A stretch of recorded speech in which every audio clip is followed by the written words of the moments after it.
Hi everyone, this is our Mastermind channel and this is our first interview in our channel, and I'm pleased to welcome our first guest from the Pandemonium Institute, who is community manager and the best storyteller, Ben Burn-stan. Hi Ben. Hello. How are you? I'm very good, thank you. How are you?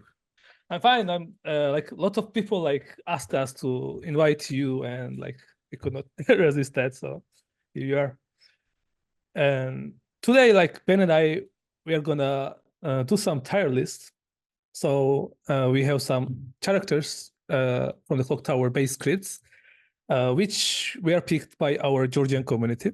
I just pick 30 characters or 31, I guess. How do we do this? Like make it like more, I guess, more subjective or? Well, there are a bunch of ways that we can approach this, right? First of all, if we're talking about subjective or objective, I guess then we've got to determine what the parameters are, right? Because if we're talking about most powerful, like, or most useful, well, all the outsiders are going to be at the bottom, right? Because they are by design not only useless but like actually detrimental. I think if we're talking about like our favorites, then are we going to go our favorites to play or our favorites to storytell for? Because they're going to be very different things, right? They're going to be very different experiences. But I guess you're the man here, Vako. You've got to make this call. I'm just here to talk. Yeah, since we have like as you mentioned outsiders and some characters may be stronger and less, I think we should go with what are most interesting in terms of playing as well as in terms of like storytelling. Okay. And that's why some outsiders may be in the best tier, I guess. So, but before we like begin, I watched a couple of your interviews on YouTube. I did not want to repeat questions, but there are some questions that everyone is interested inside our community, and our Georgian community, as you know, is like evolving pretty fast, and we have lots of people joining us and playing with us. So here behind is our first video, like which had like in 1 week 30,000 views, and like people are very interested in Georgia. So first question for you would be like personal kind of question. How did you start like in general gaming? Mostly like tabletop gaming. And how did you discover the Clocktower? Okay, well, how did I start gaming? I can't really remember an existence where there wasn't games in my life. Like we had board games at home. My dad taught me to play chess at a very young age. But he also encouraged me to be creative. So my dad and me would make board games together, and we would like play test them and stuff. Or we had this game. It was called Cross Over the Bridge, and it was just a crap board game that kids play, where you roll a die and you move your piece along. You know, there was no like strategy or skill. Like had a board that was long around the outside and then inner rings that got smaller and smaller. And these little parts of the track would have like bridges that could go over. So you had to land on a piece on a bit with a bridge so you could cross over it. And me and my dad would fill all of the area where the bridges were with water so that it looked like you really were like crossing over a river. So I was encouraged to get like tactile with stuff. And so for me, I always found it really easy to imagine myself in the shoes of the person who you're playing as in the board game or whatever. And so having done that and having also got heavily into video games, and so I've always just been obsessed with games and gaming for as long as I can remember. And it doesn't just stop at like video games and board games. Like I'm a huge fan of football. If we're in the bar, I'll be the one saying, "Do you want to play some pool?" You know, I'll just play any game really. I just feel like games give life meaning to a lot of people. The vast majority of us don't really want to do our job, or you know, we just tolerate it or whatever. But I feel like everybody in the world has at least some kind of games in their life that they care about, even if it's like a reality TV show that you watch. I don't know anybody that isn't at all interested in games and gaming. And yeah, I've just always been obsessed with it. I always will be till the day I die. And this is one of the best games for me. So hence why I've invested so many hours into it. Oh, that's so nice. Actually, I'm a big football fan as well. And my first game, which I not invented, just like I was playing as a kid, because at my childhood, like it was not easy in Georgia, especially to get some games. And I had the table of Premier League or something, and I was making matches by rolling dice, but not only probability, but also added some like strengths to the clubs, so I could end up with table at the end. Like it was like I used to do fun. the exact same thing.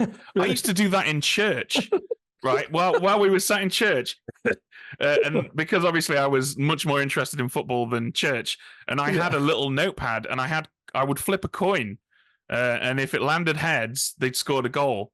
And I'd keep flipping until I got tails, and then I'd do the next team, and I'd just do that and make league tables and stuff.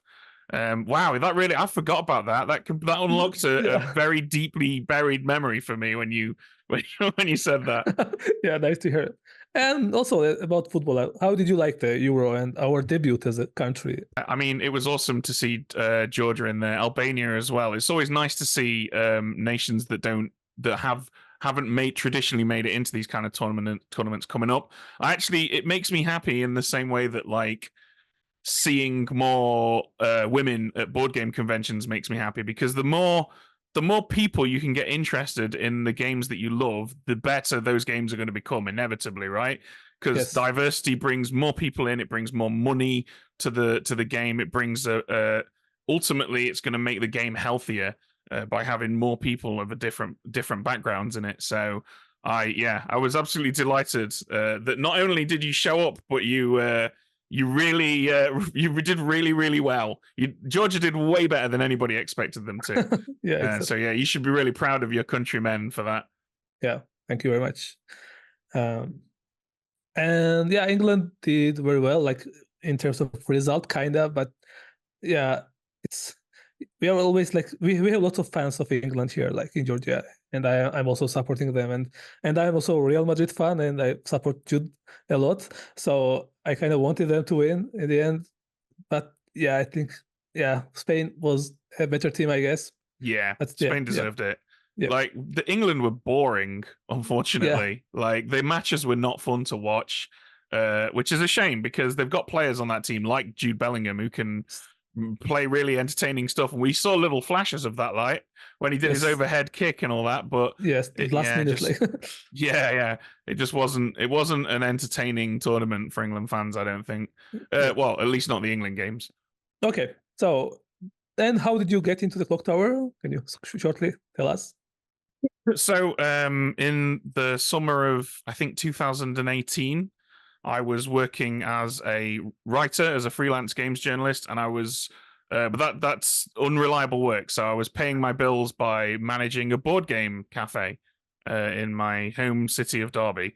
And one of our favorite things to do at that cafe after hours would be we'd lock all the doors, we'd get some beers in, and we'd sit around and play social deduction games like Werewolf, Mafia, Deception, Murder in Hong Kong. Cosmic Encounter as well is another good one. So we loved games like that because we could play those with anyone. We could play those with like the boyfriends and girlfriends of the gamers that they'd been dragged along. So everyone could have a good time and get involved. And that year we went as a business, we went to the UK Games Expo to sort of scout out some interesting stuff that we could get for the cafe.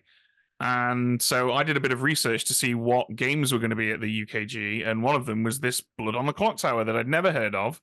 And it was this crazy game where it was kind of like Werewolf and Mafia, but when you die, you can still talk. What? That's insane. And the guy running it can lie to the players if they become poisoned or drunk. That's wild. This can't possibly work. But I went and tried it out anyway that weekend, and I loved it. And I just came back and kept playing it over and over again all weekend.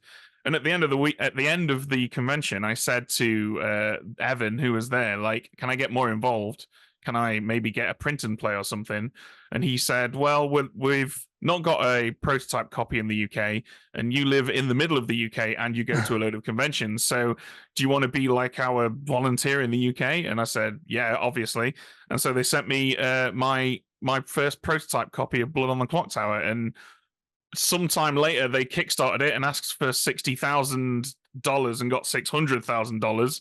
So I was like, well, I'm getting a piece of this pie. So I messaged them and was like, hey, here's what my skill set is. Do you need a community manager?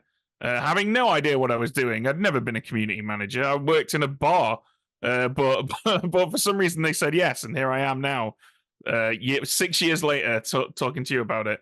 Yeah, you deserved it, I guess. So, well, nice story. Actually, like before we move on, like to Clocktower, what are your favorite top 3 games, for example? Okay, well, I'm going to exclude pen and paper RPGs because they would take up the top 15 slots probably, because I'm really big into that. Yeah. But when it comes to actual board games, oh God, this is hard. This is a hard question to answer. There are a lot of games that I really, really love a lot. I think at number 3, I'd probably go with Twilight Imperium. It's that big game that everybody knows that you don't get to play very often, but when you do, it's a special occasion, and I just love it. And because I don't get to play it very often, every time I sit down to play it, it feels like I'm rediscovering all of these cool mechanics. So I would probably have to put that at number 3. I think in the number 2 slot, it would probably be Lords of Waterdeep. I don't really care for Euros very much. I love Lords of Waterdeep because it takes me back to being a kid and putting water in Cross Over the Bridge, and it has a theme. It feels like it's a real place. A lot of Euros are dry, like too dry for me, like and kind of abstract. Yeah, it'll be like, oh, do you want to play this game? It's about the fall of the Russian monarchy. It's really cool. And then you play it and you just move in some red cubes around on a board or something. And it's like, how is this in any way related to the Russian monarchy? But Lords of Waterdeep goes really far and does a really good job of making you truly feel like you're in Waterdeep and you're a Master Lord. And I love it for that. Yeah, and I think number 1, I'm just going to put various Games Workshop products, such as Warhammer Fantasy and Blood Bowl and a bunch of stuff like that, which I'm a really big fan of. What about you? What are your top 3? I think I like the Root very much. Root would have been in my top 5 if I had 5. I kind of like asymmetry that games have in general, and it has. I think it's the best in that. I enjoy, because this list always change, for me, but I enjoy the Terraforming Mars, I guess, because I like this mechanics of like drafting cards and like deck building. It's really nice. But since most of my friends don't really like heavy games, for example, like Twilight Imperium, like I only played once. It was the best experience, I guess. But number 1, do you like cooperative games? Yeah, absolutely. I like Spirit Island, I guess. Because Spirit Island is cool, yeah. It's also asymmetric, So let's go to the Clocktower, and there are couple questions that our community members wanted me to ask, so I have to. What is like best mechanic or fact about Clocktower that makes it the best in the genre? I think, that's an interesting one. I think a lot of people, when asked that question, would say the no elimination is the best mechanic or the best fact about Clocktower, because a lot of people who like Clocktower like it because they disliked Werewolf and Mafia for that reason. They wanted the puzzle and the social elements of those games, but they didn't want the elimination. And obviously, I agree that that's a really cool mechanic and a genius little thing that Steve did there by making it so that everyone can keep playing. But I actually think that what I think's the cleverest and coolest thing about Clocktower is that it's as fun to be evil as it is to be good. Like if we take Werewolf, for example, let's say you're playing, I don't know, a 12-player game of Werewolf. You've got 4 werewolves. They're all werewolves. They don't do anything other than wake up and choose who dies. You're basically there to be discovered. Your purpose as a werewolf is to give the good guys a fun puzzle. So in that regard, you might as well be a paid actor, really. Whereas in Blood on the Clocktower, every evil character's got not just a unique ability, but like a purpose. Even the Baron still has stuff to do, because it's like, you're free of responsibility. Go and cause havoc. The Poisoner is like, your job is to find out who's getting good information and turn it into bad information. And you just don't get that in a lot of other social deduction games. And I think that's the cleverest thing about Clocktower. Yeah, I agree. I think this is very related to what you said, is that uncertainty that you have also, because in other games, for example, in Mafia, sometimes like there's a detective who finds out that you're a werewolf and you're done. Like probably you don't have like many ways to play against that, because you don't have like poisonous or drunkenness. And I think this like poisonous and drunkenness and misinformation is like one of the best features of the Clocktower. The next question is, what is your favorite base and custom script? Ooh, okay, well, my favorite base script is Bad Moon Rising. Wow. Yeah, that is, according to our research, it is most people's least favorite of the base three. I know it's, but I think that's because it's a misunderstood script. I think what happens is you play Trouble Brewing and you learn how to play Blood on the Clocktower, and then you perhaps play Sex and Violets, and it's still a logic puzzle at its core, at its base. You know, it's a bit more complicated, but it's like, take what you've learned from Trouble Brewing, now apply it to these more complicated and deeper characters. And then people go to Bad Moon Rising, and it's just nothing like either of those two. And so they sort of bounce off it and don't immediately get what Bad Moon Rising is about. And what Bad Moon Rising is about is, why are people dying? Why are people not dying? Who is killing them? Yes. And where are these deaths coming from? And I really like that as a puzzle, because it forces you to make tough decisions as a good player. If we take a look at the gossip, for example, you got to kill people to learn stuff. I mean, yes, you can gossip things that you think are not true, but really you're only going to start learning information when you start taking chances. How many days have you got where you can afford for people to be killed? What kind of demon do we have in play? Is that going to make it harder for me to figure out whether my gossip has killed people? I really love that, because it's still a puzzle, but it also gives you wiggle room for like social stuff. And I'm a much stronger social player than mechanical player. And so for that reason, I find Bad Moon Rising to be the most compelling. Actually, in our community, like probably like 5% of people would choose Bad Moon Rising, and I'm one of them. And I'm really happy that I'm there with you, kind of. Yeah, it must just be really cool, sexy guys that like Bad Moon Rising, right? Probably, I guess so. Let's wait for comments of this video. And also, I agree with this point. When you don't start with informations, I like that a lot. And it has like elements of surprises, like when we wake up, what happens? How many people will die? And I think this surprise element is also fun to watch as well, and storytell for me. Yeah, I agree strongly. It's difficult to say what my favorite custom is, because there are so many of them. And to be honest, a lot of them all kind of just meld into one giant custom script. But I think this is going to be kind of a cop-out answer, but I really like Trouble Brewing with a marionette on it. Okay. It's just adding a marionette to Trouble Brewing completely changes the dynamic of it. And there's a problem when you've got lots of experienced players and they play Trouble Brewing, that it's really hard for the evil team to win, because everybody knows all the tricks and evil can get away with a lot less. Whereas you throw a marionette on there, and all of a sudden that just completely changes the whole dynamic. And like evil players can tell every one of their neighbors that they're the marionette. There's more than two reasons for why someone's information might be bogus all of a sudden.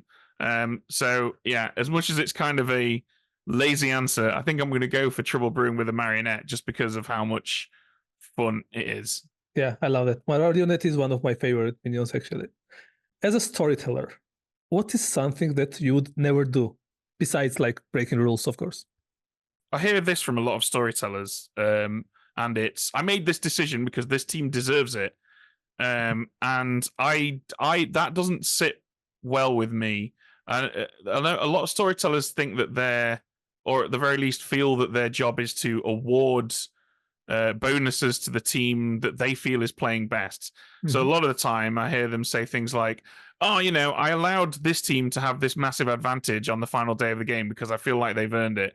And to be fair, I've probably slipped into, I think we've all slipped into the habit of doing that kind of thing. But I always try and remain of the opinion that I would like the final day of the game to be if possible, roughly equal chances of good and evil winning. That's the point of this whole game. It's so that we can all enjoy this narrative and get to an exciting finale. So I think the thing that I would never do is make a wildly unbalanced decision mid-game or towards the end of the game based entirely on my subjective opinion of which team deserves it the most. I just think that that's not good storytelling. Yeah. And if you guys want to become better storytellers, you go to the Pandemonium Institute-'s Twitch channel and watch some lives, and also BloodontheClocktower's YouTube channel. All of this will be in the description. Okay, there is one interesting question. I think it's difficult to answer. So, imagine you're a judge and you watch the game and you should decide which player was the best. How would you decide? Like, what would be the criteria for that? If I had to decide which player was like the MVP of the game, yes, that's interesting. There are certainly situations where one player has won the game for their team. I think that more often happens to evil than good. I think that the good team mostly have to be a team effort, but I've lost count of the number of times when I've ran a game and it's been like that poisoner poisoned the right person every night for 6 nights. They were, they won that game for evil. Yes. So I think it would be easy. Oftentimes, if evil win, you can identify that one minion's done a lot of work, or the demon made all the right decisions at the right time, or there was a game the other day what I played on stream, and I think it's on our YouTube channel as well, where my demon killed me on night 2, which at the time some people might have thought was a questionable decision, but it actually, looking back on it, was probably the thing that enabled us to win the game. And so in that situation, he was, in my opinion, the MVP. I think when it comes to picking a good player who was the best player in the game, that often comes down to sometimes there is a guy who is so good at solving the puzzle and so charismatic that they can figure out exactly what's going on and then competently and confidently convince all of the good players that that's going on, and then you execute the demon and win. I think that those are like the two kinds of this was the best player in the game moments, but I honestly kind of feel like they're quite rare. Yes. I think almost all the time when a team wins, it was a team effort, especially if good wins, because you can't win as a good team without talking to each other and being open and honest with one another at the right times and providing the right kind of information.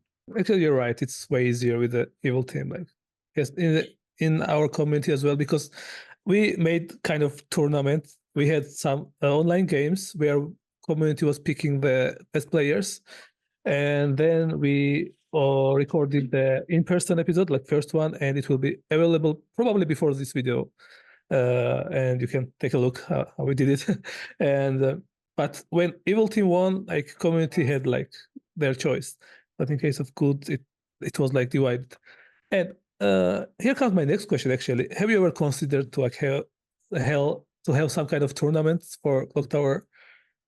Yeah, it's funny you mentioned that. When I sent my CV to the Pandemonium Institute with a list of things that I could do for them, a big prominent part of that was I can organize tournament play for you.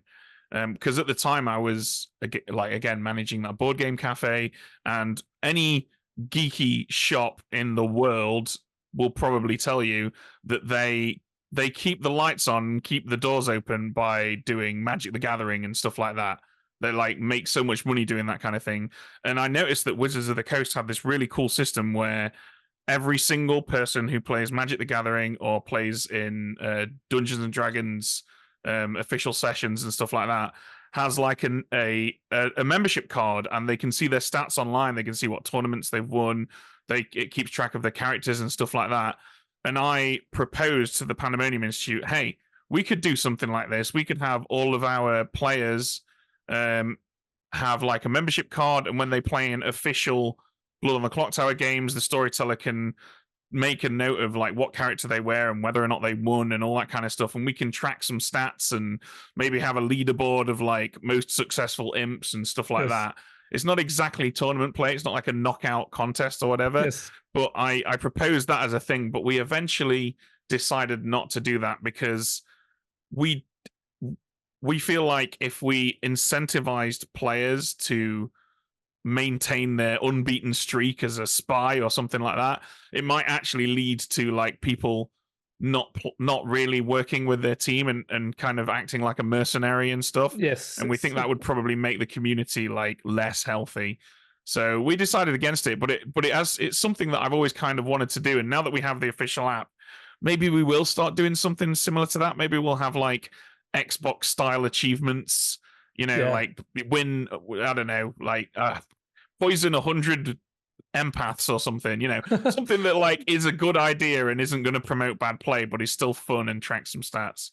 I made the extension for Clocktower website where it tracks all of that you did, and like we know in our website how like the most voted player or most poisoned one, or who has which characters are more popular and stuff. But it would be way much better if you include it in the app, because it's kind of difficult to do it without having some permissions. So it will be perfect.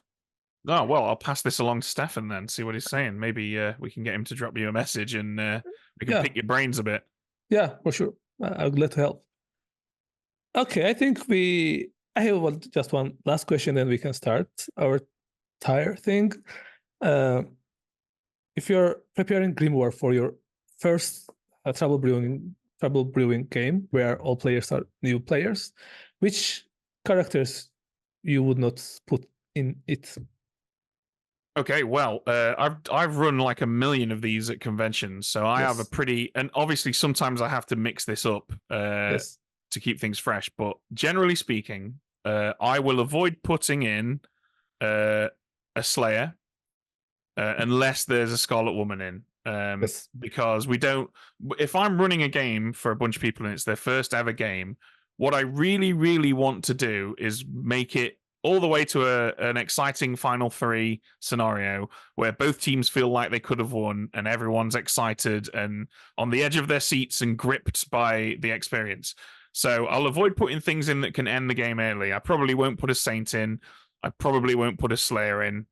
I will also avoid putting in characters that will be too overwhelming for new players. I think on Trouble Brewing, that's only really the spy. So I'll probably leave that out. I will almost always put a Scarlet Woman in the bag because it's just sensible. It gets the game towards its finale.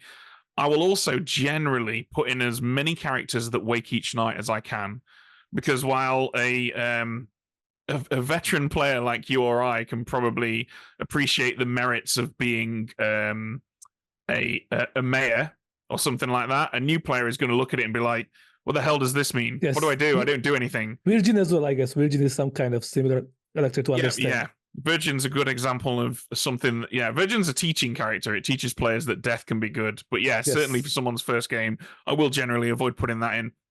So I'll often put Imp, Scarlet Woman, and then like Empath, Undertaker, Monk, Fortune Teller, all the stuff that wakes at night. So everyone feels like they've got a job to do.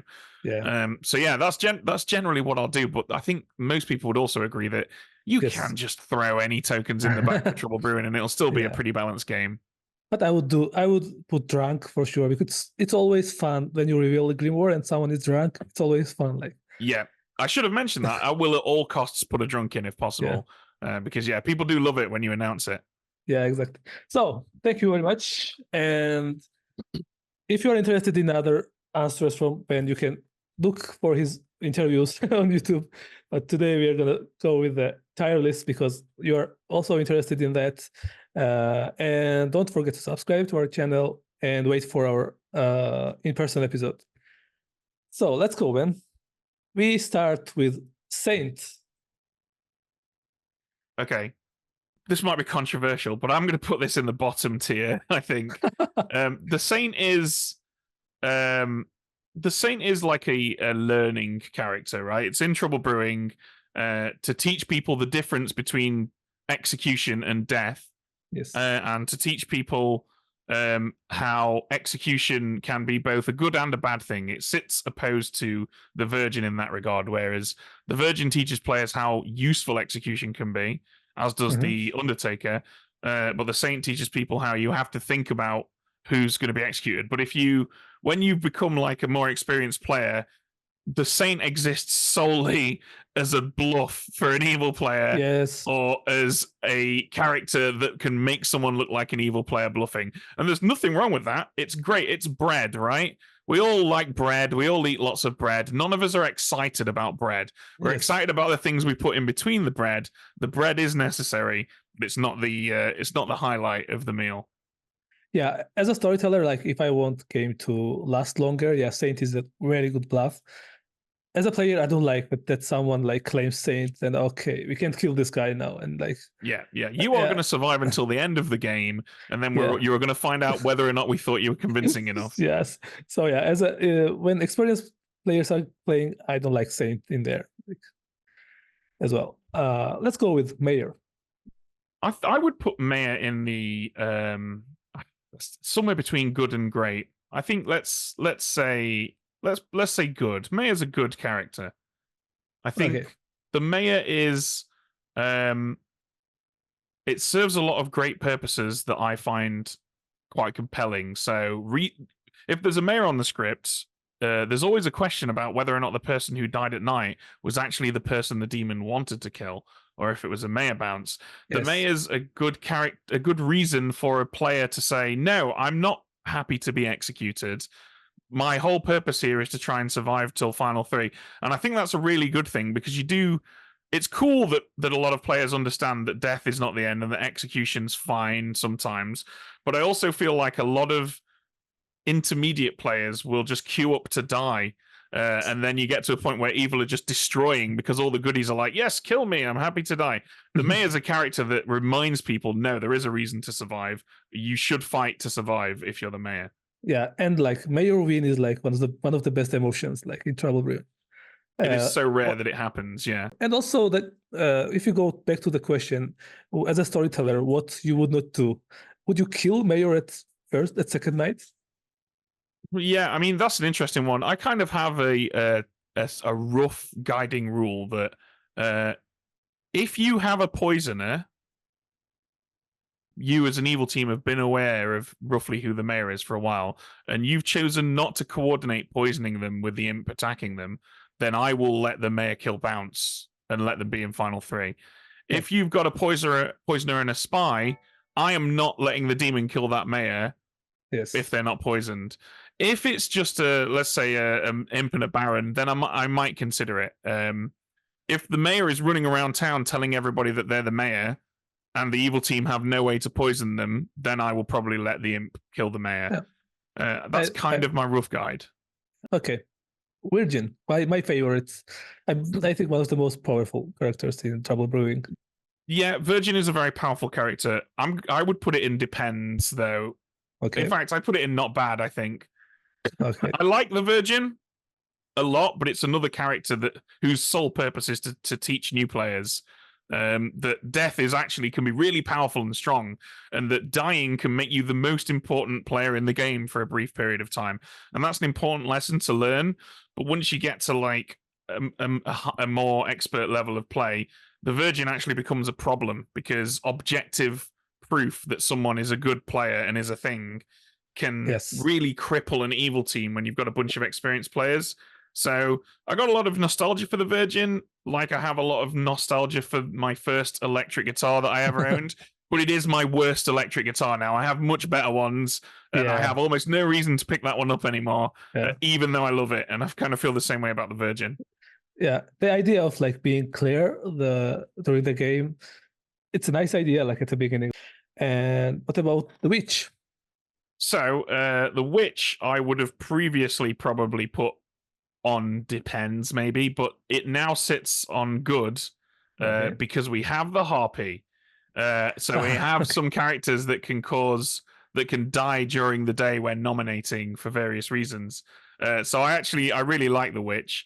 I also think that it's the SMV characters are shine most on their own script, I think. Yes. And the witch is a good, useful minion. And it's one of those characters that you, as a storyteller, put in the bag because you know you need it. Like, yes. I know these guys are going to nominate a lot, and we've only got 90 minutes for this game, so let's put a witch in, because that's probably going to cause a lot of deaths. So for that reason, I really like the witch, but I appreciate some people find it a little dull. Yeah, I kind of find it a little dull, because first of all, like, I don't like when people know that I'm in play, or if I'm in play, I would choose to be Serenous or that madness character, you know. Tea Lady is one of my favorite characters. Yeah, that's going on the best right at the top there for me. Oh, I like it. This exemplifies everything that I love about Bad Moon Rising, and by extension about this game. Tea Lady, you want to kill your neighbors, but you want to hope that they don't die. What a wonderful statement. Go to a werewolf player and say that to them. I want to kill my neighbors. Why do you want to kill your neighbors? Because I think they're good. Like, nobody, that's just pure Clocktower right there. And the fact that it's a risk reward thing, you're gonna push, you're gonna prod, you want to convince your neighbors to agree to be executed, but you don't want everybody to find out why you want them to be executed. And then if they do survive the demon, are they just going to kill you because they figured out you're the tea lady? There's just so much going on there, and none of it is obvious, but all of it is easily understood by anyone playing the character. That for me is just peak Blood on the Clocktower. Yeah, I agree. And it's also like an empath, but with higher risk and way higher reward. So yeah, I like it a lot. Shabalot, also one of my favorite demons, actually. Yeah, this is going to be a controversial one, but I'm also going to put this in the best, I think. Okay, I like the list so far. Yeah, I think Shabaloth for me is another character that exemplifies everything that makes this game cool. You pick two people, they die. Great, very normal. However, the storyteller can choose to regurgitate one of them. It's the perfect example for me of the relationship between evil demon and storyteller. It's evil demon has agency and does a thing. Storyteller gets to do something if they want to. It gives the storyteller some tools to balance the game. It's just the whole package for me. It exemplifies what Blood on the Clocktower is all about, and what makes it an interesting game. Yeah, because like Clocktower is also kind of D&D for me when I play it, and like I like when storyteller makes decisions, and Shabalot is like good mix of both, like storyteller and the player kind of making decisions. And also it kind of fixes the professor, you know. You watch this space as well, because in the coming, I can't say too much, but in the coming months, we are hoping to have a character release that will address the Shabaloth and Professor issue of them always needing to be the only two, like both of them on their scripts. Okay, I love it. Actually, like, do we know when new scripts will be available, like roughly? Or I don't know how much I'm allowed to say here. Do you know what? Screw it. I'll ask for forgiveness rather than permission. The expansion scripts are being worked on. I literally have all the tokens for them at home, and we've been playtesting them and having a great time.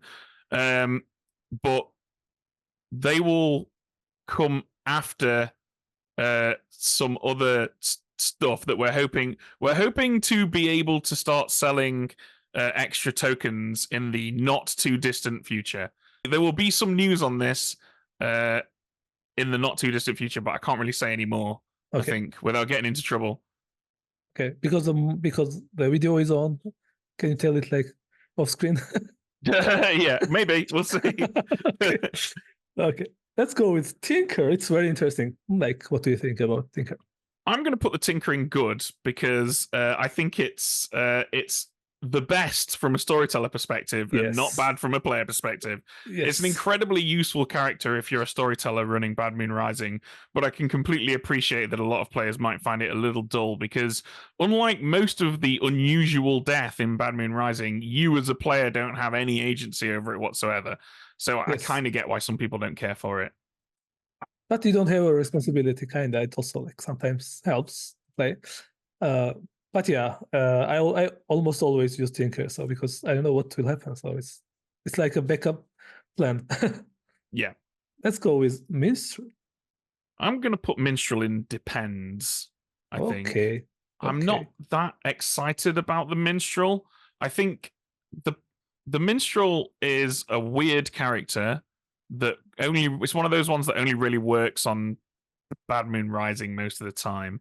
When I play with experienced players, if the minstrel goes off and has an effect, it's very obvious a lot of the time. Yes. And I think it just completely demolishes evil teams more often than it makes for an interesting puzzle.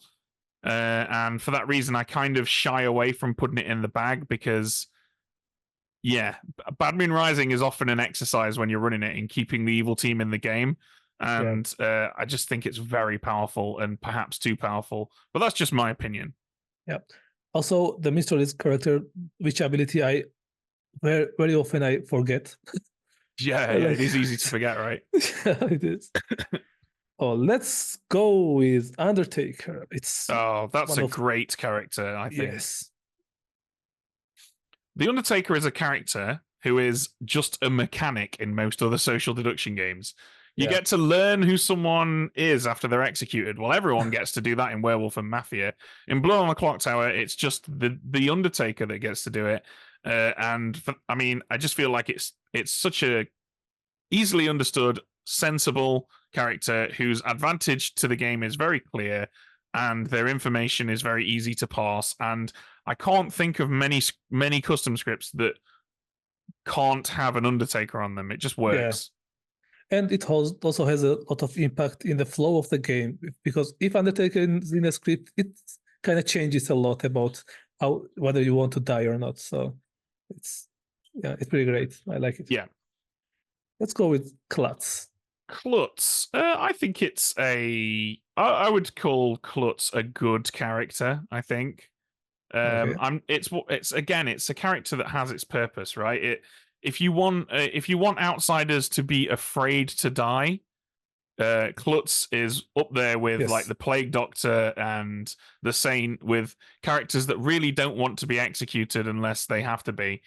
And I think for that reason, it serves a good purpose. It can sometimes suck a bit if a Klutz gets executed on day 2 and they pick a minion because the town hasn't had enough chance to figure out who's good and who's evil. And so for that, I think that stops it from being a great character, but I don't think it makes it a bad character either. Yeah, I agree. Okay. Well, I want to put Mutant in the great or the best. I don't want. I think it's up there with the best.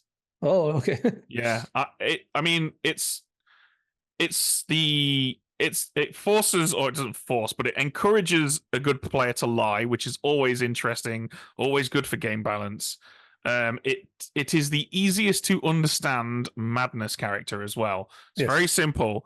You can either lie and claim that you're anything but an outsider and live, or you can have the privilege of being honest with people but risk dying. Very easy to understand. Great introduction to madness. Yes. Endlessly useful on any script that it's on.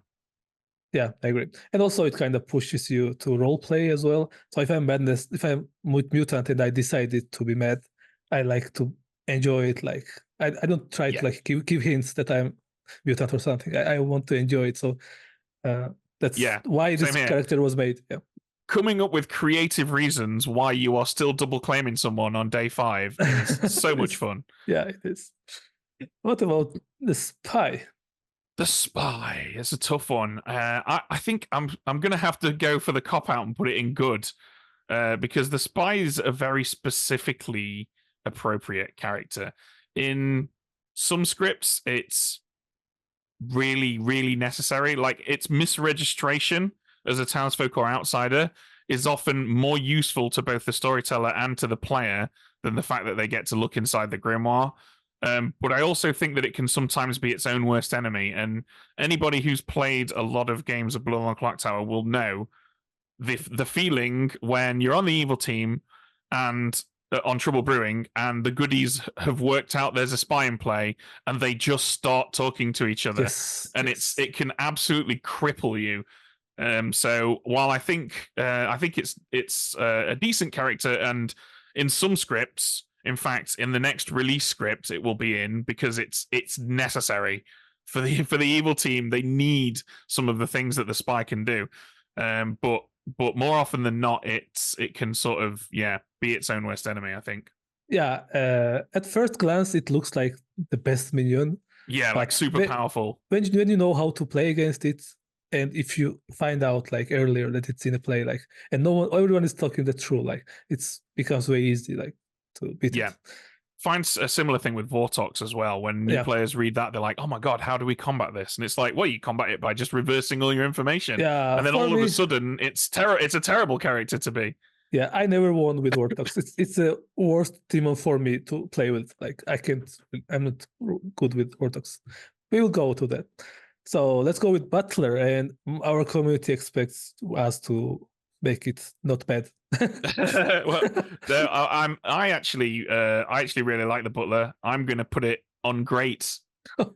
Yeah, this is like without a doubt the most controversial decision. Yeah. But I like Butler.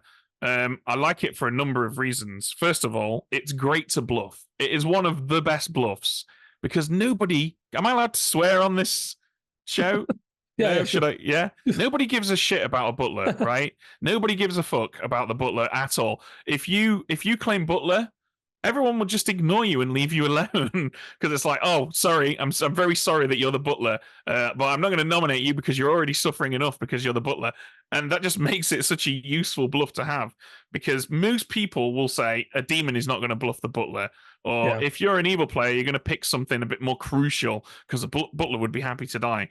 I also think it's just a really good character for zeroing in on one specific person. It's kind of like the ogre in this regard, where you basically buddy up with someone, and doing that, hyper-focusing on one person and why they're voting and when they're voting, can actually make you very, very useful because while other players are busy being concerned about getting the most out of their ability, you're there keeping track of one guy. And if that one guy is a really useful good player, then that's great. They've got two heads to work with. If that guy's evil and they slip up, then even better because you've really got them then.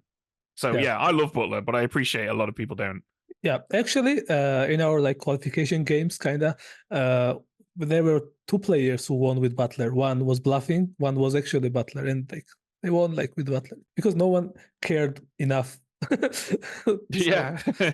Let's go with Vigor Mortis, which I don't really like actually.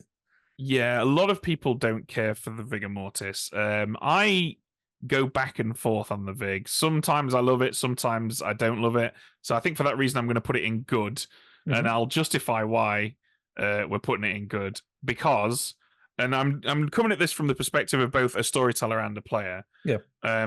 As a player, when there's a Vigor Mortis on the script, or when I am the Vigor Mortis, you get this wonderful thing where dead players are nowhere near as trusted as they previously would have been.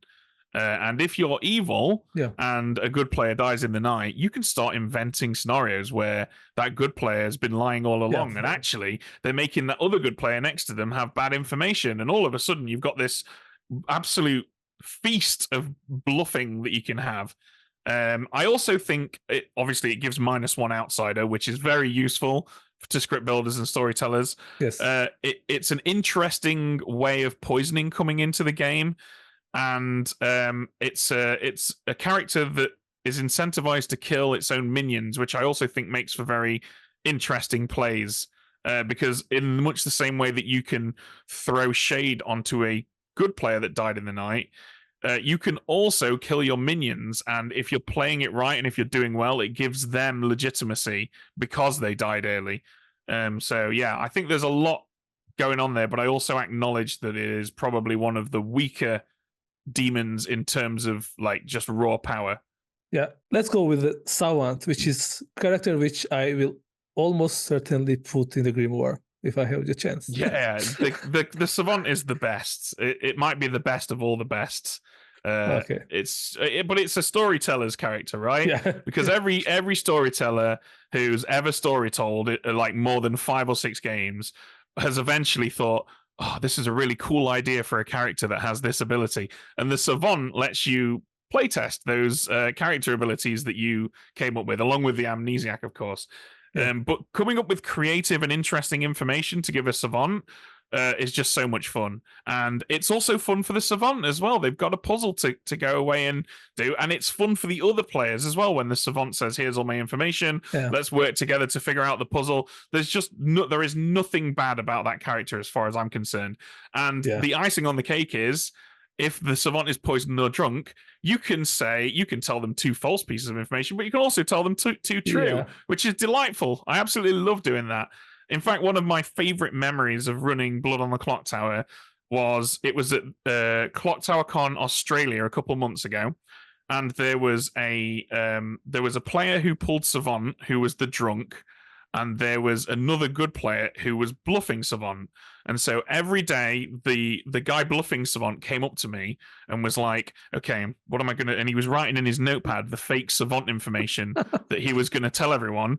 And then the drunk savant came up to me, and I just repeated the information that guy wrote in his notepad. And so we got to this situation where it's the end of the game. We're on final 3. The savant comes out and says, I was the savant, here's all my information. And this guy who was bluffing it, just his eyes opened wide and his jaw hit the floor. And it was like, this guy had repeated everything that he'd written in his book, word for word. It was just one of my favorite moments as a storyteller. And the savant makes moments like that all the time because of how much freedom you have with that character. And also when you bluff as a savant, it's also a lot of fun for me. But I have a question. What are the odds that you give someone to true informations rather than to false informations? I would say about 50-50 in most of my games, maybe 60-40 towards false info. I get, if there's a Vortox in play, obviously it all has to be false. But I actually think 2 true pieces of information can be more damaging than 2 false ones a lot of the time, especially if you make that information about 2 townsfolk. You got guy A claiming this thing and guy B claiming this thing, and you give savant 2 pieces of information, one of which backs this guy and one of which backs that guy. All of a sudden you've created conflict amongst the good players. So I think that can often be much more damaging than just 2 lies. Okay, I like that you justify my argument against my friend, so I will kill them this, this video. Okay, the professor. I have no idea where to put the professor, actually. Yeah, I'm just gonna... I would put that in the bottom tier, not bad. I like the professor. I think it's a simple and sensible idea for a character, but unfortunately, it only works on Bad Moon Rising right now. Like I said, we're going to release something that's going to change that in the not too distant future, but still, I think it's there to bring new to intermediate players on board. And hey, look, there's resurrection, and here's a good character that does it, and here's a bad character that does it.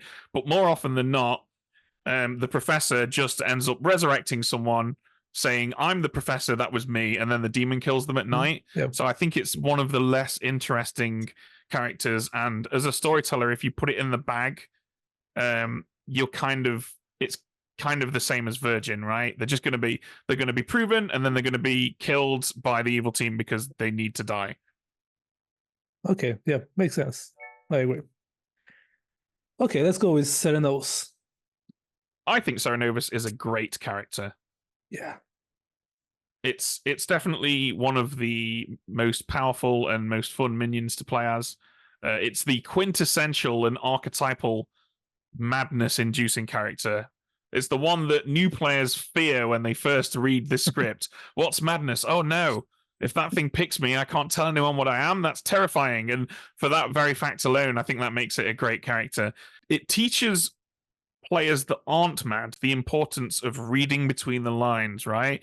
If one guy's like, yeah, I know I was claiming this other thing yesterday, but I've always been this thing, and I can't explain to you why I was claiming the other thing yesterday. Just, don't worry about it or whatever. And players can hear that and be like, ooh, okay, is this madness? I think it's just great social play, a character that fits on nearly every script that you could ever write, just falls ever so slightly short of greatness because it's not quite as compelling as a tea lady or a savant for me, but still a really good minion.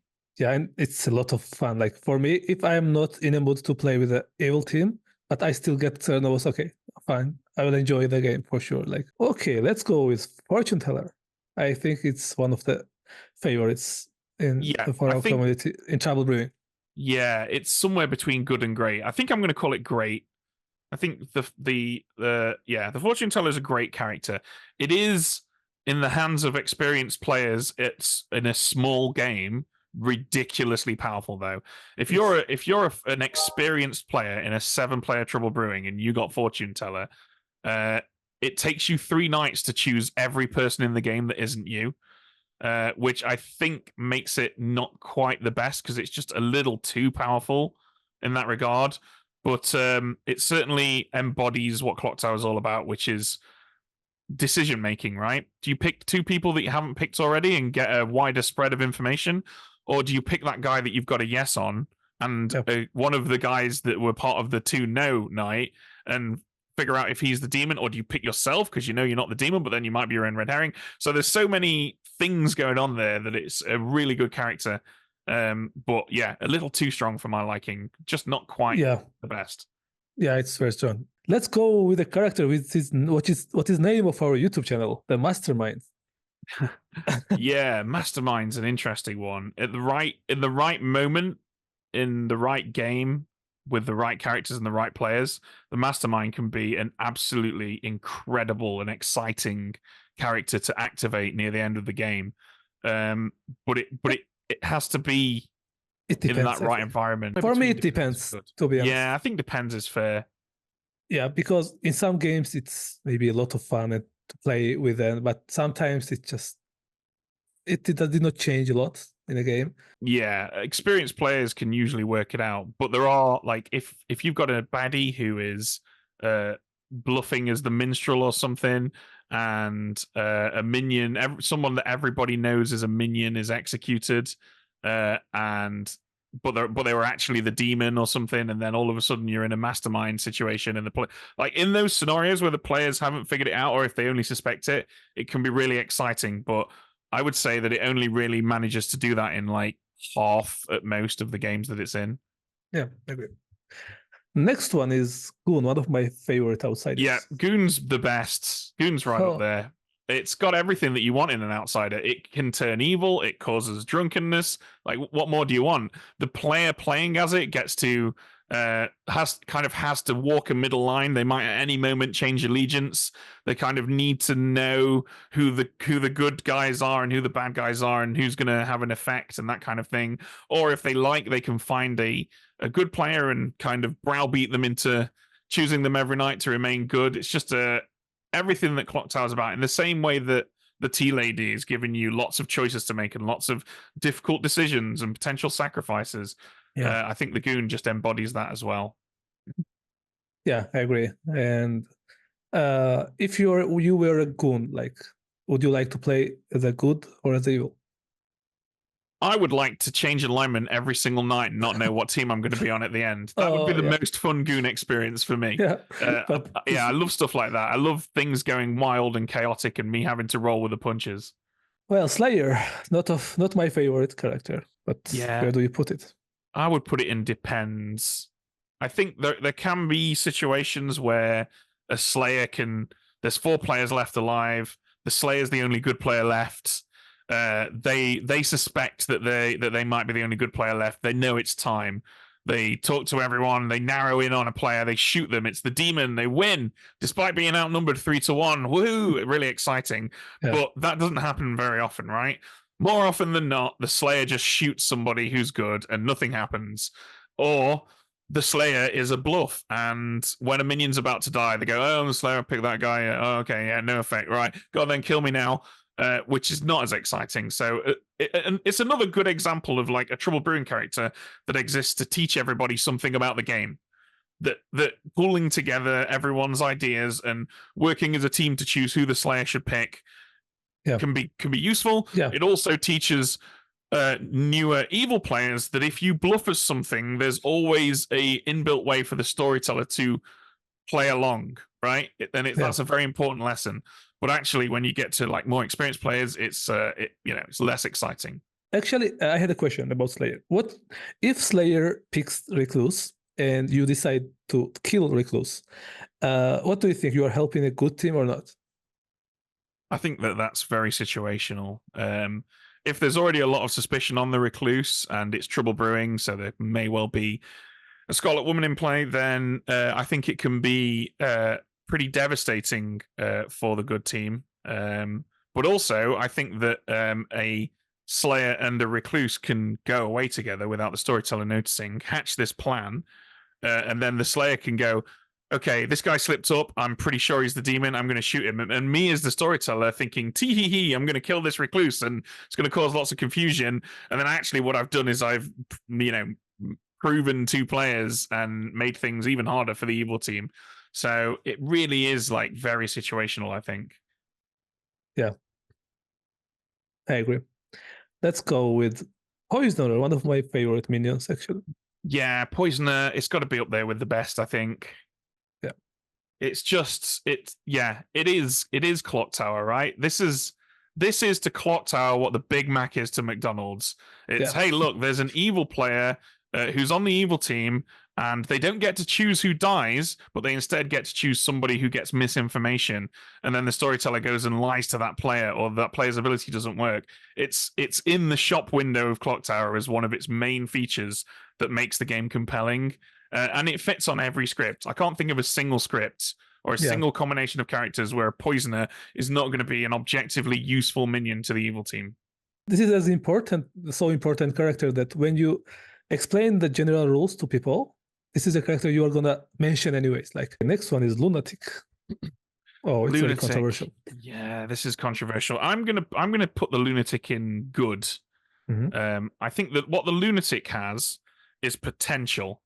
There is potential for a Lunatic to be a really entertaining and fascinating character, but a lot of the time it doesn't quite get there. With the release of the Poppy Grower, it can get there. With an atheist on the script, it can get there. We had a game of Trouble Brewing on expert mode some years ago now that's on our YouTube channel where we managed to convince... We had a spy who knew who the Lunatic had seen as their minions, and the evil team strung the Lunatic along for the whole game. And that was amazing. One of the most memorable games I've ever run. But it's rare, right? More often than not, the Lunatic figures it out. And that's okay. The Lunatic wastes time for everyone. And for that reason, it is something of a detriment to the good team. And that's what an outsider is supposed to be. But I think it can't be great because it's not consistently great. But also, it's not bad because it's not consistently bad either. But what do you think? Like, Lunatic was designed in a way that it should find out? They should find out that they are lunatic? Well,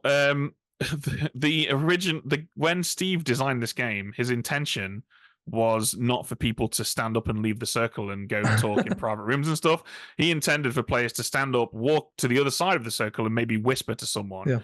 And in an environment like that, the demon and minions might not necessarily get to have a long and concise conversation with one another. And in those kind of environments, the Lunatic really can much more easily be strung along for most, if not all, of the game. But because Steve lives in Australia where everyone's house is really big, and I live in England where our houses are tiny. So when I got my copy of the game and I was running it in our board game cafe, I had to allow my players to stand up and move around and go to different rooms. Otherwise, we just simply wouldn't be able to have any kind of whispers. And because I ended up being the person that ran the game for No Rolls Barred and did all of our Twitch and YouTube stuff and ended up showing everyone how to play the game, my method of running it ended up being the one that was used more often. And now we're in a situation where I've accidentally screwed over the Lunatic to some degree. So I'm a big defender of it because I feel guilty for having kind of ruined it somewhat. Let's go with Evil Twin. Oh, this is a great character. Yeah, I like that. I didn't want it to say that because I didn't want to affect your decision, but it's great. Yeah, it is great. It's it's fun. Like if I have a room full of players, I'll often pick a husband and wife duo or something and make those the evil twins, or I'll pick actual brothers and sisters, or I'll pick the two guys that were clashing with one another last game so that I can keep it going. There's just so many fun decisions you can make in this game, and this is one of the most fun as a storyteller. Yes, it's always fun. And when they wake up and look at each other, oh fuck. Yeah, it's never boring. Yeah. But it also serves a really good mechanical purpose, especially in Sex and Violets. If the evil team are struggling a lot and the demon dies early, then because there's a twin pair, a pit hag can make a new demon and turn themselves into the demon. Yeah. And so it's also kind of provides something of a safety net for the evil team, which is always a good thing for a minion to do. So yeah, it's just fun, it's functional, it's right up there. Yeah. Okay. Philosopher or any character you want to be. Yeah, philosophers, I think it's either great or the best. It's a very good character to have on any script, I think. It's great. I would call it great. It's too powerful to be the best. It is, yeah. It's a powerful character. It's entertaining as a storyteller to see what people do, because in my experience there are two kinds of philosophers. There are the I need to be careful, I don't want to make another good character drunk, I need to find out what's not in play and choose it, or I need to wait till a little later and maybe choose a night one roll and game that, and that's a very practical, sensible philosopher. But then you've got the other kind of philosopher who's like, fuck this, I want to be the alchemist, I'm going to do it on night one. And both of those are like good, both of them are fun, both of them are entertaining. The selfish philosopher also provides some misinformation, which is really good storyteller tool to have. And the sensible philosopher is engaging in the game of chicken, where it's like, if I hold on to it longer, it'll be stronger. But if I don't use it, I might die before I get a chance to. So just all good stuff. There are no bad scenarios with a philosopher, I don't think. Yeah. And also it's a great bluff. Like when you see that there's one guy whose information is like kind of not good for you, and you just claim, okay, sorry, man, I'm a philosopher. And like it's that's a good point as well. Yeah, we haven't talked a great deal about how good bluffs characters are. Yeah, but philosopher is one of the best ones for that. I don't know why Zombull is here. So people are very interested in Zombull. So let's see what. Yeah, I really like the Zombull. I understand why some people don't. I'm going to put it in the great category. Okay. A lot of people don't like the Zombull. I hear a lot of horror stories about Zombull games where, our storyteller put a Zombull in play and the game lasted for 4 hours and none of us had fun. And I think that the Zombull is a character that suffers most from inexperienced storytellers not building the game well. I love putting the Zombull in, but I will always put in a bunch of other things that will keep the game moving. So and killing people. Yeah. Put in a gossip, put in a gambler, put in a moonchild, put in a grandmother, put in an assassin, put in a godfather. There's so many tools in Bad Moon Rising that can get you to a point where you're not having no deaths for over half the game. And when that happens, when you build a good Zombull game, you will find that the Zombull is a really fun demon to play with, because they can go incognito, and also having to execute corpses in order to win the game. What a delightfully novel thing right there. Another Clocktower thing. If you were if you were playing Werewolf and be like, I think we should start killing some of the dead players, people would be like, what are you talking about? Are you insane? But in this game, it's a legitimate strategy for more than one character. Yeah, and also when you are introducing Clocktower to people and they just play the first session and they are interested in more, and you are saying, there's a character that you should kill twice. Like it's it's like, it is. It is one of those good ones that for when you're trying to sell the game, right? Let's go with Chef. Chef is one of our favorites in the Trouble Brewing. Actually, that's why it's here. Many people are interested in the Chef. Yeah, it is a good workhorse character. I think that the Chef is good or great. I think I would put the Chef as a great character. Agree. It is. It fits on almost every script. There aren't many scripts where the Chef wouldn't be welcome. It's strong and useful information, but it isn't inherently game-solving information without other information. And I think that's the essence of a good townsfolk. It's you've got something very useful, but you need to combine it with your teammates' information in order to solve the game. And for that reason, it's useful to have as a storyteller. It's useful to have as a bluff. It's useful to have on the script. And it also promotes teamwork, which is never a bad thing, right? Yeah. And also, I find very often, with new players, sometimes they forget the chef information that would solve the game, you know, and it's a lot of times like if they remember the chef information, they would solve a lot. So yeah, it's very powerful information, I guess. Yeah, it also teaches on Trouble Brewing that outsiders can be of use even though they're detrimental. So like a chef and a recluse working together could solve the game. Yep, that's right. What about devil's advocates? I think that the devil's advocate is... my heart wants to say the best. My brain wants to say... I like it. This is my favorite minion, to be honest. It is a really good minion. Do you know what? Screw it. Yeah, let's put it with the best. And here's why. I'm not judging these characters based on whether or not other people can't build good scripts. Yeah. If you've got a script that has multiple or just one good character that can survive execution, the Devil's Advocate is a good one to put on there. If you've got a leech on the script, the Devil's Advocate is good to be on the script because the guy who's the leech could have just been chosen by the Devil's Advocate, and that could be a Devil's Advocate trying to frame a good player to look like a leech or a Devil's Advocate. And there's so much stuff you can do with a Devil's Advocate. It's always useful to the evil team to have one for multiple reasons. It can also be a good character for an alchemist to have. It's not a game-breaking alchemist ability. It's just all around a really useful character, but only if used properly. If it's the only evil player that can cause people to survive execution, it all of a sudden is not as useful because it gives too much information to the good team. Yeah, I agree. Let's go with Vortox. I think the Vortox is a great character. Okay. Yeah, I know a lot of people don't care for the Vortox, and I think for those people, I don't want to say that their feelings are wrong or something, but like it is a character that you need to understand, and once you do understand it, it makes for a great game.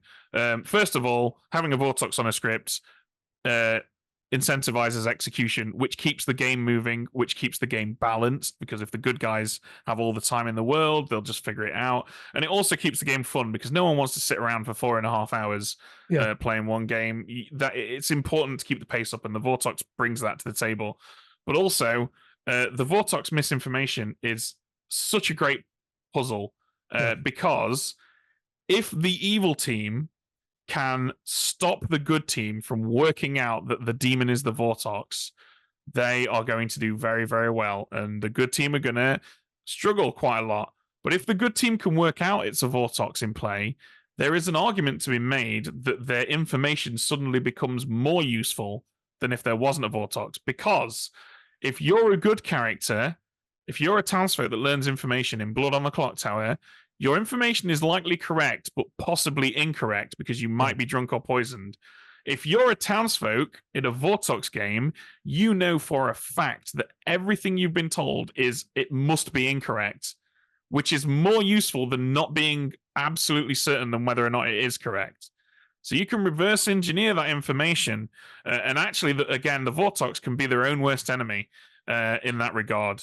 And it gives evils a choice. The minions and the demon lean into the fact that people will inevitably figure out there's a Vortox in play, or are they going to keep trying to convince the goodies that their incorrect information is actually correct?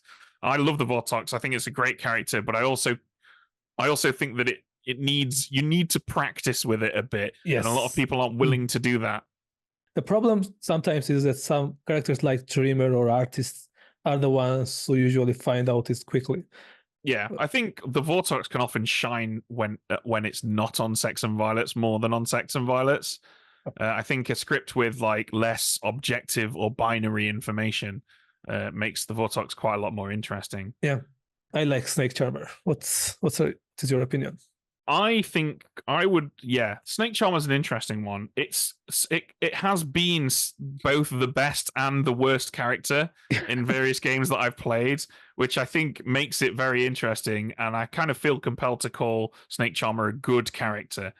It's not a bad character, but it is often a character that can lead to games ending very early, which sometimes kind of feels bad.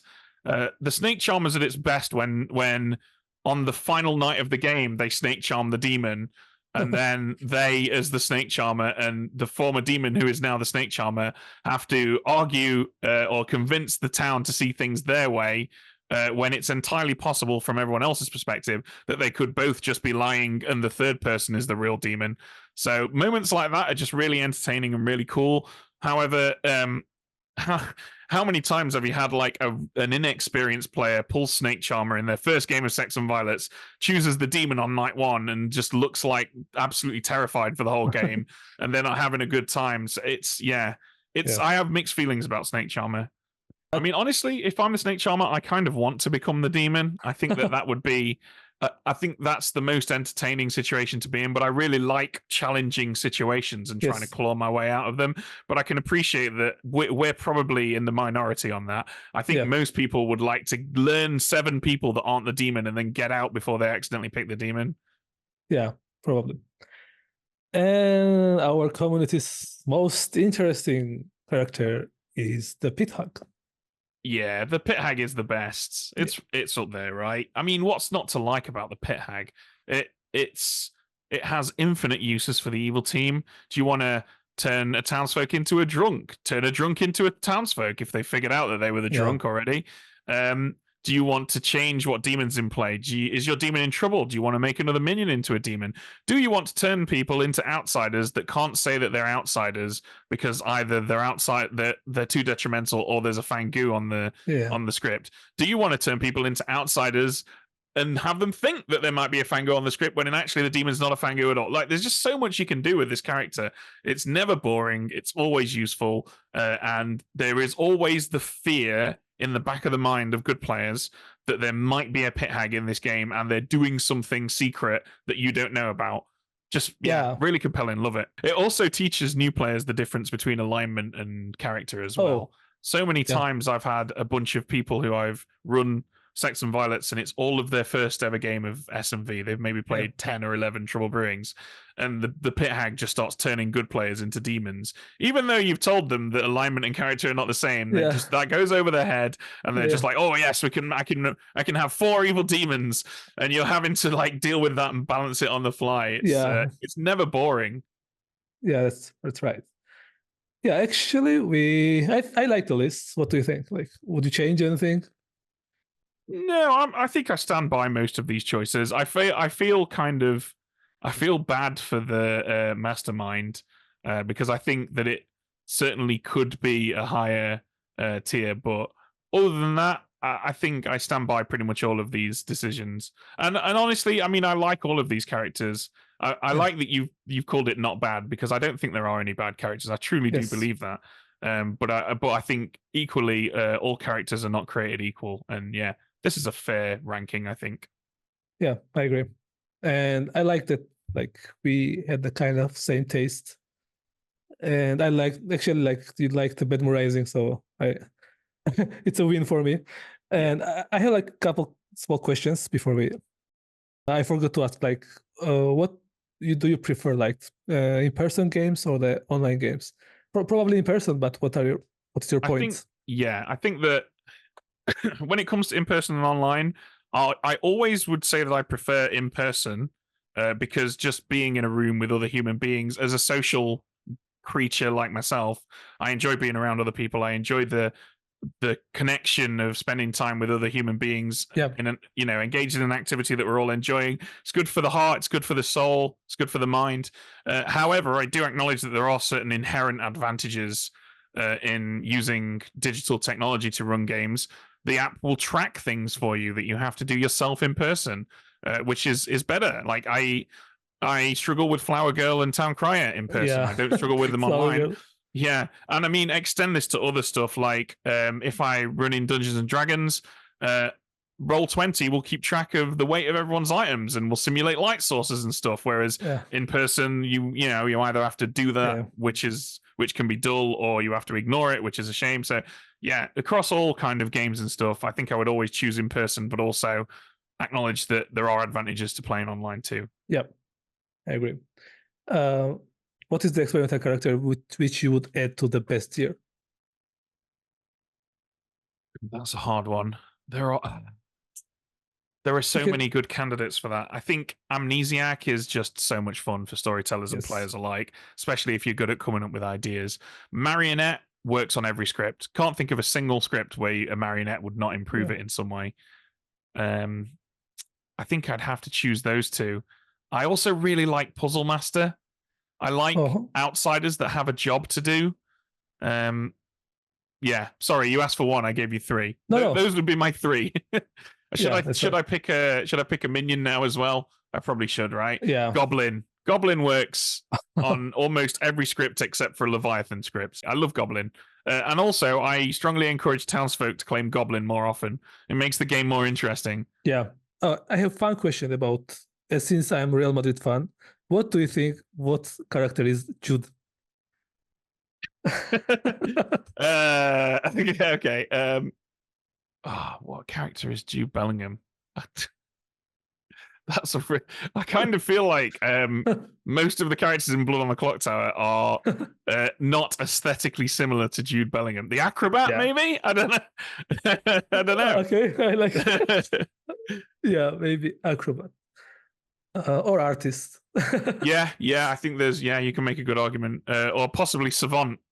Yeah, makes sense. I like the acrobat action. And last question for you is there something you want to shout out? And also, what would you say to the new players, future players who will see this video first and decide to play Clocktower? I would say that Blood on the Clocktower is it has a depth to it. Now, I feel like I should say I work for the company that make the game, so make of that what you will. But I'm not here to sell stuff to people. I'm here because I love the game and I care about the community, and I want those two things to work in harmony with one another. Blood on the Clocktower has a level of depth that I've never seen in any other game. And I GM a lot of games. I run a lot of Dungeons and Dragons, and I referee a lot of stuff. And Blood on the Clocktower has a level of depth to the point where I've been running this game pretty much every week of my life for over 6 years now. And it's still showing me new things. There are still things happening in Trouble Brewing that I'm seeing for the first time. And that's the game's simplest script. So enjoy it, because your first games are a bit like being a teenager, where everything works and everything's exciting, and you're going to have a good time. So enjoy learning the game, because the most fun thing about it is discovering the characters and discovering how the characters interact with one another. And just go out there and have fun, and don't worry about winning or losing. If you're playing Trouble Brewing, there's nothing you can do that will lose the game for your team. It's always a team effort. So go out there, have fun messing around with the characters, and swing by Reddit and let us know how it went. Yeah, that's right. Thank you, Ben, very much. We appreciate you being here. And hopefully we can, in future, we are going to play some games and have fun. Guys, play Clocktower, subscribe to our channel to don't miss new characters, as we also already said. And also don't forget to subscribe to the BloodontheClocktower's official YouTube channel, and go to Twitch to see some live videos and play with Ben. Cheers. Thank you.